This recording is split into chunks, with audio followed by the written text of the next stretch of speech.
Rainbow part 2 का 6 chapter चालू करने जा रहा हूं, जिसका नाम है द आर्टिस्ट। द आर्टिस्ट, कलाकार। ये चैप्टर आपका आज शुरू होने जा रहा है। इसके लेखक का नाम है सीगा नोया। ये सीगा नोया राइटर है, जिसका जन्म होता है 1883 में। इसका जन्म हुआ, यानी ये बर्थ है, और इसकी मृत्यु होती है 1971 में। ये डेट करते हैं। दूसरी बात, सीगा नोया एक जापानीज राइटर है। जापानीज राइटर है, और ये जो आर्टिस्ट है ये क्या है, तो एक शॉर्ट स्टोरी है। यानी आपको यहां से क्या क्या याद रखना होगा, तो याद रखना होगा कि इसके लेखक का नाम क्या है। दूसरा याद रखना होगा कि इसके लेखक का नाम सीगा नोया है, जिसका जन्म 1883 में हुआ और उसकी मृत्यु 1971 में हो जाती है। और यह एक जापान का रहने वाला लेखक है। दूसरी बात, ये द आर्टिस्ट है क्या, तो द आर्टिस्ट एक शॉर्ट स्टोरी है, लघु कथा है। ये चीजें आपको याद रखनी होगी। अब हम आगे, अब यहां से इसके बारे में हम लोग पढ़ना शुरू करेंगे कि क्या है। चलिए देखते हैं।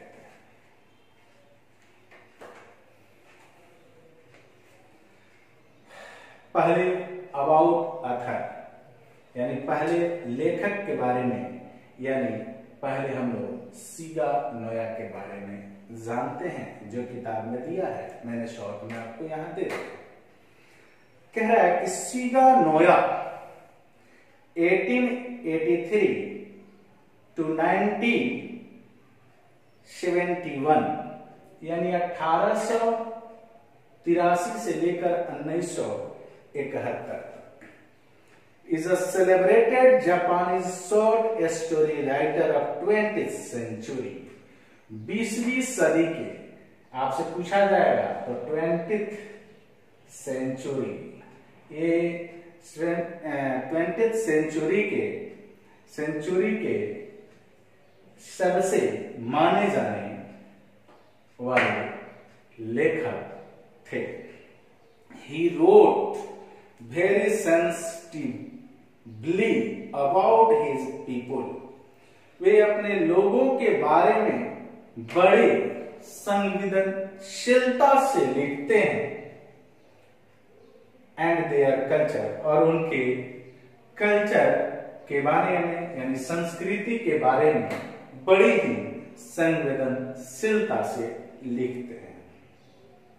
द आर्टिस्ट, ये जो चैप्टर है artist, unfolds before us the world of the talent Japanese boy. हम लोगों के सामने झंडा गाड़ देता है, किसका, तो एक जापानी बॉय के टैलेंट का। यानी एक जापानी बॉय में क्या टैलेंट है, उसकी टैलेंट का हमारे सामने, यानी उसमें क्या प्रतिभा है, उस प्रतिभा का झंडा गाड़ता है। नाम है सीगेई, और इसमें जो पात्र है उसका नाम है सीगेई। क्लियर? आगे बढ़ते हैं। It shows how the adult world often causes damage the such talent। यह दिखाता है कि कैसे यह व्यस्त युग, ये जो युवा व्यस्त लोगों का काल है, युग है, वो कैसे क्या करता है, ऐसे प्रतिभा को ध्वस्त कर देता है। यह चीज इस कहानी में दिखाई गई है। क्लियर हुआ? तो अब मैं शुरू करने जा रहा हूं द आर्टिस्ट का पारा नंबर, यानी paragraph number 1। सिबेई's parents knew that, सिबेई के पिता जानते थे कि he often went out to buy himself gold, वह खुद बाहर जाता था, यानी सिबेई बाहर जाता था खरीदने के लिए। क्या खरीदने के लिए? तो लौकी खरीदने के लिए, गॉड खरीदने के लिए। ये गॉड यानी लौकी खरीदने के लिए, कहीं कहीं कोहड़ा भी इसको कहा जाता है। ठीक है, तो खरीदने के लिए जाता था। आगे बढ़ते हैं। He got them for a few sen, और वह उसे कुछ सेन में खरीदता। किससे खरीदता? सेन, यानी ये सेन क्या है? तो सेन जापान की मुद्रा है। जैसे हमारे यहाँ रुपीज है, वैसे सेन है वहां।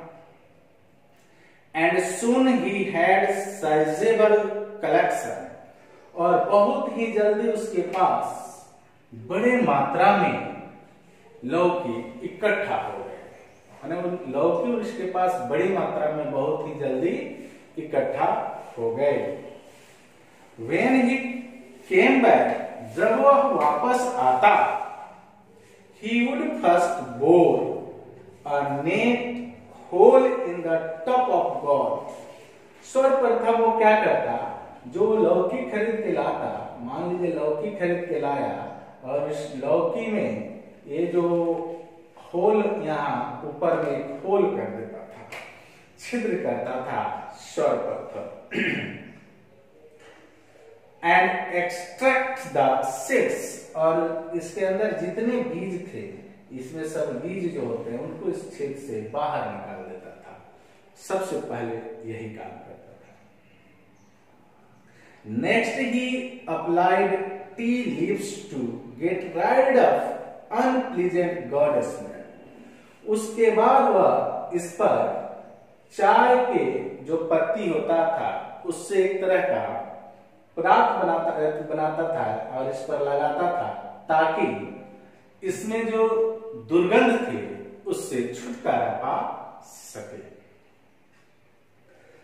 He then fetched the shake, उसके बाद वह उसमें शेक, यह एक दारू होता है जो चावल से बनाया जाता है। चावल को सड़ाकर बनाया जाता है, घरेलू दारू, घरेलू उत्पाद है। इस दारू को इसमें वो डाल देता था। Which he had saved, जिसे वो बचाकर रखता था, saved up from the dregs of his father's cup, अपने पिता के प्याले से, जिसे वो अपने पिता के प्याले से बचाकर रखता था। यानी उसके पिताजी जब दारू पीते थे तो उस प्याले में, कुछ कप में दारू बच जाता था, दो चार गो, उसी को इकट्ठा करके वो रखता था और उसी दारू को उसमें डालता था।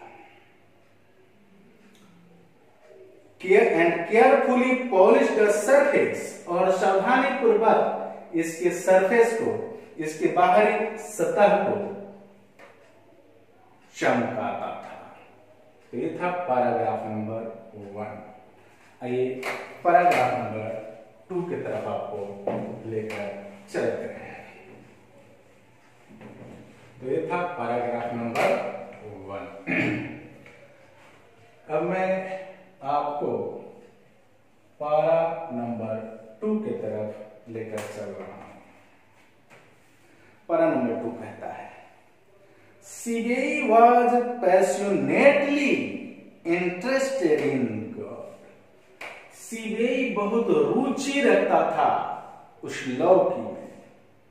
One day as he was strolling along the beach, एक दिन की बात है कि वह बीच पर, ये जो समुद्र होते हैं, ये समुद्र के साइड में बीच होता है, इसी पर टहल रहा था। और ये समुद्र था, ये पानी थे, और इसी यहाँ पर वह टहल रहा था, यहाँ टहल रहा था। Observed in his favourite subject, और वो अपने पसंदीदा विषय में लीन था। पसंदीदा विषय यानी उस कोहड़े में, उस लौकी में लीन था, उसी के बारे में सोच रहा था कि आज लाएंगे, क्या करेंगे, उसी में लीन था और इस बीच पर टहल रहा था।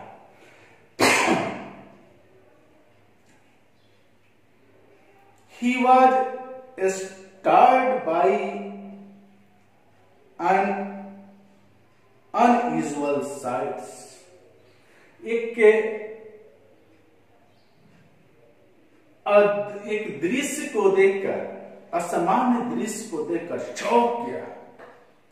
क्या देखा आखिर इसने, इस पानी में क्या देखा कि चौंक गया।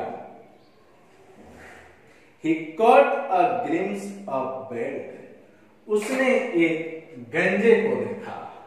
उसने एक गंजे को देखा, यानी कोई व्यक्ति था जो गंजा था, नहा रहा था और देखा। Elongated head of an old man heading out of one of the hut by beach, यह व्यक्ति जो यहाँ झोपड़ी कुछ लगाए थे, इसी के बीच से निकला और वो तैर रहा था, यानी सर पूरा उसका अंदर था, सिर्फ गंजा दिखाई दे रहा था और माने तैरते हुए जा रहा था। What a splendid God,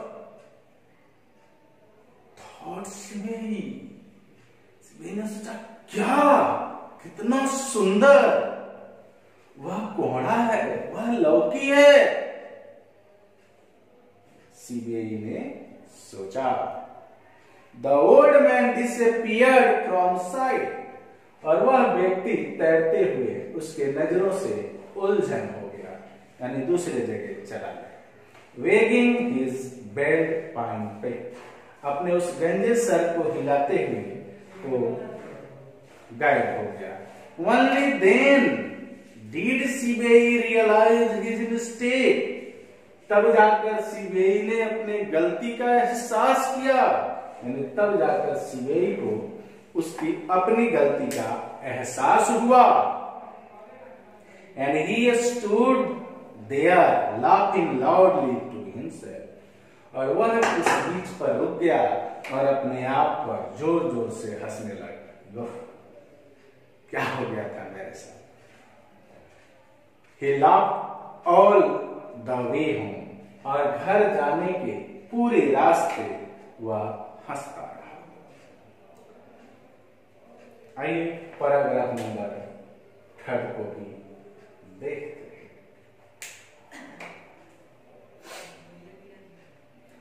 Whenever he passed a grocery, a curio shop, a confectioner's, or in fact any place that sold it, जब कभी वह किसी पंसेरी के दुकान से होकर गुजरता, किसी हलवाई के दुकान से होकर गुजरता, या यहाँ तक कि कोहड़े बेचने वाले के दुकान से होकर गुजरता, he stood for minute on it, तो वह थोड़ा देर वहां रुक जाता।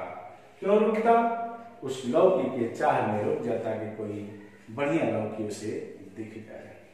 His eyes glued to the window, appraising the precious fruit, और उसकी आंखें खिड़की से झांकने लगती, किसके लिए?